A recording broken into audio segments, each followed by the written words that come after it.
You are the journey. The joy is in the journey.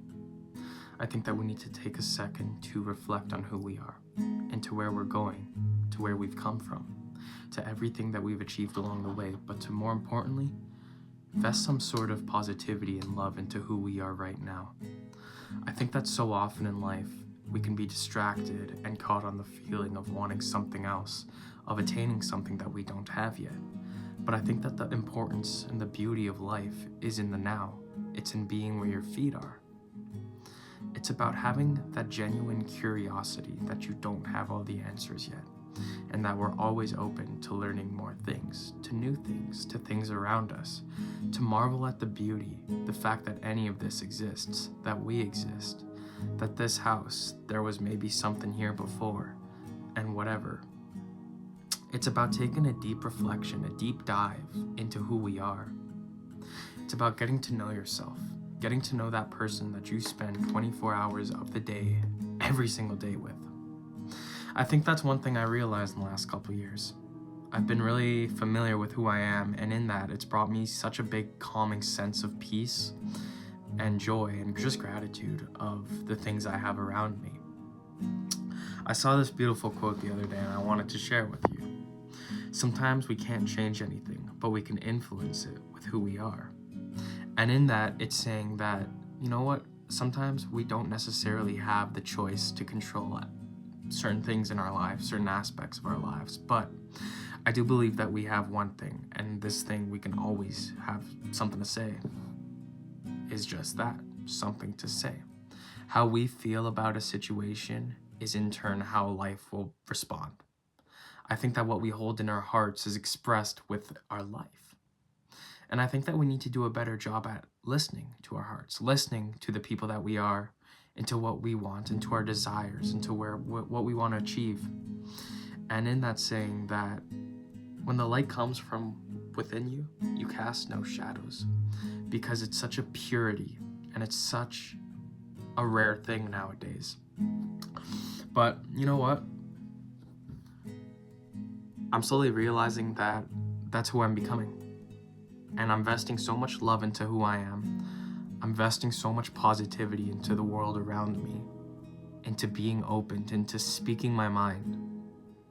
And in that, I feel so immensely powerful just because I'm getting to know myself, but not only that, but I love myself enough to be where I am. I love myself to be here.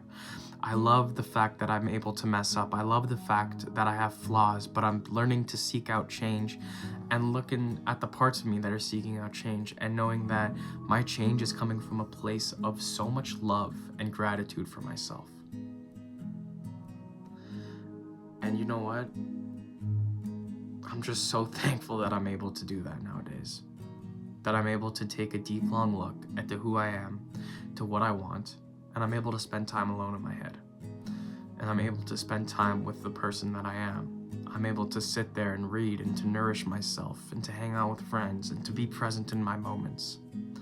And to just do something that I like. And as I'm doing it, to just be like, I'm here doing this and this is for me. And it's not that you block yourself out from the rest of the world. It's not that you block yourself out from the other people because you want to be alone. But it's about realizing that on those days where you are alone, you realize that you're not. Because you have yourself, you have the freedom to be you, to do whatever you need to do. And in that, I think I can find some sort of calmness and some sort of peace in the fact that I'm doing the best I can with what I've got. And that's all that matters. You know, I'm not elsewhere wanting something else. I'm right here working on what I can control right now. And I think that's truly the essence of what being a human being is figuring out what can I do right now. I don't care about the past. There is no past self to overcome. There is no future self to achieve. What we have is who we are now. And in that, if you think you found the answers, you are the one who is truly lost. Because the answers aren't found. You know? They're not. If you think you know all the answers, you're the one who's truly lost because you're always learning. I'm always learning, you know? I think that so often in life, we need to be humble enough to be able to realize I don't know anything about this, or I want to learn about this, but I'm not there yet. And in that, grow from that perspective. I'm slowly realizing that that's what I have to do. And I've just been overcome with such a calm sense of living, of life, of who I am, of growth, because whatever I'm looking for is actually deeply enrooted into who I am. So I just finished reading this book called The Alchemist by Paulo Coelho, and this book, seriously, I'd recommend reading it.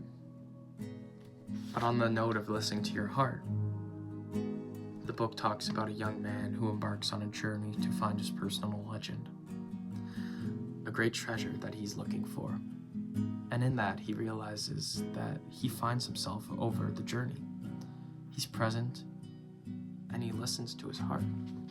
So I wanted to read a quick excerpt and share my thoughts.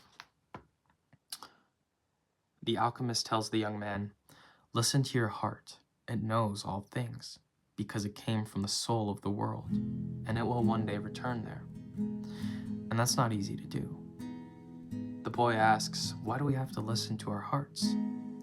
The alchemist responds, "Because wherever your heart is, that is where you'll find your treasure."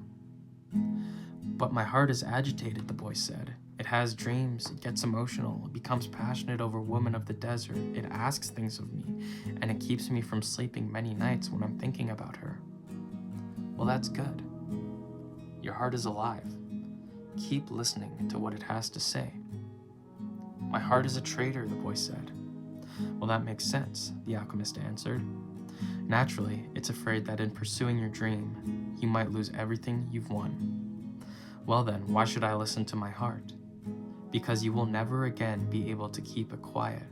Even if you pretend not to have heard what it tells you, it will always be there inside of you, repeating to you what you're thinking about life and about the world." So get to know yourself. Get to know that heart in you. What you want, what you stand for, who you are deeply at the core of you. Learn to embrace it.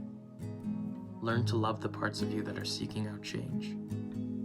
Learn to be present enough with yourself to be honest with yourself, to be open, to know that it's all coming from a place of deep, founded love. Know that you're not alone on this journey because you always have yourself. Let your heart guide you through the difficult challenges of life. Be all of you. Be here for you. And I think that's all we can do in life.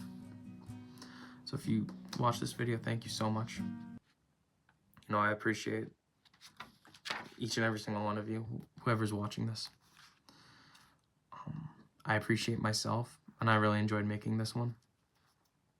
So yeah, take care.